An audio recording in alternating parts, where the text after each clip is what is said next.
मुफ्ती साहब होश करें, अशरफ अली थानवी साहब वो शख्सियत है जिनको आपके बुजुर्गों ने काफिर कहा है और आप उसकी किताबों से दलीलें दे रहे हैं। वाह क्या बात है आपकी। अगर आपकी ये हरकत आला हज़रत को पता चल गई तो आप पर 295 सी लग जाएगी। बिस्मिल्लाहिर्रहमानिर्रहीम। अस्सलाम वालेकुम नाज़रीन, कुछ दिन पहले हम इस बदतमीज और गालीबाज मौलवी पर वीडियो बनाकर इसका असली चेहरा अवाम और नास के सामने रख चुके हैं, मगर क्या करें, इस नामनिहाद मुफ्ती ने सोशल मीडिया पर इतनी जहालत फैलाई हुई है कि इसकी कुछ बातों का जवाब देना जरूरी हो गया है। आए दिन ये कोई ना कोई ऐसी पोंगी जरूर मार देता है जिसके बाद इसको खुद शर्मिंदगी उठाना पड़ती है। हाफिज ताहिर कादरी साहब के प्रोग्राम में मुफ्ती साहब से ये पूछा गया कि मुफ्ती साहब ईद मिलाद नबी मनाना कैसा है, इसकी शरई हैसियत बयान करें। तो मुफ्ती साहब का कहना था कि आज मैं ऐसे दलाइल दूंगा कि सब मिलाद मनाना शुरू कर देंगे। कुछ टाइम के लिए हमें लगा कि मुफ्ती साहब जितने कॉन्फिडेंस से बोल रहे हैं कहीं बुखारी मुस्लिम से ही मिलाद साबित न कर दें, मगर मुफ्ती साहब ने दो ही दलीलें पेश की और दोनों ही काफिरों से। नाज़रीन, ये वही दलीलें हैं जो मुकल्लिदीन हज़रात अक्सर पेश करते हैं। एक ये कि नबी अलैहि इस्लाम की पैदाइश की खुशी में उनके काफिर चचा अबू लहब ने एक लोंडी आजाद की थी, तो इसी वजह से पीर वाले दिन अबू लहब को अजाब से राहत दी जाती है। और साथ ही मुफ्ती साहब ने कहा कि अगर अबू लहब को मिलाद मनाने पर कब्र के अजाब से रिहाई मिल सकती है, तो सोचो आशिको, अगर आप रसूलुल्लाह का मिलाद मनाओगे तो आपको क्या मिलेगा। ऐसे दलाइल दें कि सारे मिलाद मनाएं। सबसे पहली दलील ये है इस पर, लोग चाहते हैं कि मिलाद ना हो और दुनिया नबी को भूल जाए। आशिको, तुम मिलाद ऐसे मनाओ कि भूले हुए भी नबी को याद करें। अल्लाह करके ये समझ आ जाए। सुभान अल्लाह, कमाल कमाल है। अल्लाह करके समझ आ जाए। वाह वाह वाह वाह। और फिर अगली बात, ये जो मिलाद शरीफ है ना, या अबू लहब भतीजा समझ के सिर्फ ये कहता है सुबैबा को जा मैंने तुझे आजाद किया है, उसको कब्र के अंदर राहत नसीब होती है पीर शरीफ वाले दिन, तो मैं आशिकों से कहूंगा वो तो काफिर था, भतीजा समझ के उसने खुशी मनाई, और तुम तो मुसलमान हो और मोहम्मद रसूलुल्लाह समझ के खुशी मनाओ। देखना अल्लाह तुम्हें कितना इनाम अता फरमाता है। वाह वाह, सुभान अल्लाह। ये दूसरी बात है। सुभान अल्लाह। और तीसरी बात बड़ी तवज्जो तलब है, अल्लाह करके समझ आ जाए।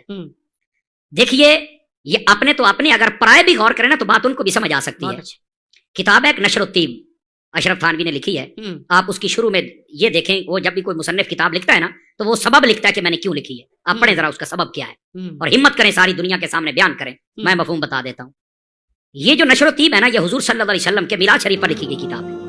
नाज़रीन, इनके हालात देखें, इनके दिमाग के सुकरू वाकई ढीले हैं। बात ये दीन इस्लाम की कर रहे हैं और दलील के तौर पर काफिर को पेश कर रहे हैं। तो ठीक है मुफ्ती साहब, आप अबू लहब की सुन्नत पर अमल करें, हम नबी अलैहि इस्लाम की सुन्नत को पूरा करेंगे। नाज़रीन, अगर अबू लहब ने नबी अलैहि इस्लाम की पैदाइश पर खुशी मनाई भी है तो अपना भतीजा समझकर मनाइए, ना कि रसूलुल्लाह। और मुफ्ती साहब, आप बगैर दलील के इस अमल को नबी अलैहि इस्लाम के साथ जोड़ रहे हैं। अगर हम लोग ऐसी कोई एक्टिविटी सर अंजाम देंगे तो हमें इसके लिए कुरान और सुन्नत से कोई दलील चाहिए होगी जिसमें नबी अलैहि इस्लाम का हुक्म या सहाबा किराम का तर्ज अमल शामिल होगा, क्योंकि आप इस अमल को डायरेक्ट नबी अलैहि इस्लाम के साथ जोड़ रहे हैं और दीन का हिस्सा बना रहे हैं। और दूसरी दलील जो मुफ्ती साहब ने दी वो भी एक काफिर की किताब से ही दी, यानी अशरफ अली थानवी साहब, जिनको ये लोग मुसलमान ही नहीं मानते। मुफ्ती साहब होश करें, अशरफ अली थानवी साहब वो शख्सियत है जिनको आपके बुजुर्गों ने काफिर कहा है और आप उसकी किताबों से दलीलें दे रहे हैं। वाह क्या बात है आपकी। अगर आपकी ये हरकत आला हज़रत को पता चल गई तो आप पर 295 सी लग जाएगी। नाज़रीन, एक बात अच्छे से ज़हन नशीन कर लें कि नबी इस्लाम की पैदाइश की हर मुसलमान को खुशी है, मगर इस खुशी को मनाने का तरीका भी नबी इस्लाम ने खुद बताया है। नबी इस्लाम ने फरमाया, मैं जिस दिन पैदा हुआ मैं उस दिन रोजा रखता हूँ, मगर यहाँ पर तरह तरह के हलवे तकसीम करके नबी इस्लाम की सुन्नत की धज्जियां उड़ाई जाती हैं। और सिर्फ यही नहीं, जो इंसान इन लोगों के साथ मिलकर जुलूस में शामिल नहीं होता ये इन लोगों पर अबलीस होने के फतवे लगाते हैं और जेल फाज मस्जिद के स्पीकरों से ओपन सुनाए जाते हैं कि सिवाय अबलीस के जहां में सभी तो खुशियां मना रहे हैं। नाज़रीन, इनका यही हिसाब है कि एक गरीब ऊपर से बदतमीज। एक तो इनके पास इस अमल पर कुरान और सुन्नत से साबित कोई दलील नहीं, ऊपर से ये लोगों पर फतवे भी लगाते हैं, इनको शर्म नहीं आती। जब इनसे कोई पूछे कि भाई आप ये जो कर रहे हो इसकी आपके पास क्या दलील है, तो ये लोग आगे से कहते हैं कि आपको नबी इस्लाम से मोहब्बत नहीं है, हम तो रसूलुल्लाह की मोहब्बत में जुलूस निकालते हैं। तो फिर हम इनसे पूछते हैं कि आपको अहले बैत से मोहब्बत है या नहीं, तो कहेंगे जी बिल्कुल है। तो मुफ्ती साहब, अब आप इस बात का जवाब दें कि इससे पहले जो मुहर्रम का महीना गुजरा है उसमें आपने क़मी हुसैन का जुलूस क्यों नहीं निकाला। मातम से इख्तिलाफ था ना, तो बगैर मातम के निकाल लेते। तो मुफ्ती साहब का जवाब आएगा जी ये साबित नहीं। तो मुफ्ती साहब, अगर ये साबित नहीं तो 12 रबी अव्वल का जुलूस भी साबित नहीं। और माजरत के साथ आप पर भी एक शेर फिट होता है कि सभी क़मी हुसैन में रोकर नबी की सुन्नत को पूरा कर रहे हैं, सिवाय यजीदियों के जहाँ में सभी तो गम मना रहे हैं। नाज़रीन, दीन वही होगा जो नबी इस्लाम की जुबान नबुव्वत से निकला। ये दिन नबी इस्लाम की जिंदगी में कई बार आया, लेकिन आपने इसको आम दिनों की तरह ही गुजारा और ना ही उनके जाने के बाद सहाबा किराम ने भी इस तरह की कोई एक्टिविटी सर अंजाम दी। अल्लाह से दुआ है कि अल्लाह ताला हम सबको बिदात से दूर रहने की तौफीक अता फरमाए। आमीन। मिलते हैं इंशाल्लाह नेक्स्ट वीडियो में। दुआ में याद रखिएगा। अल्लाह हाफिज।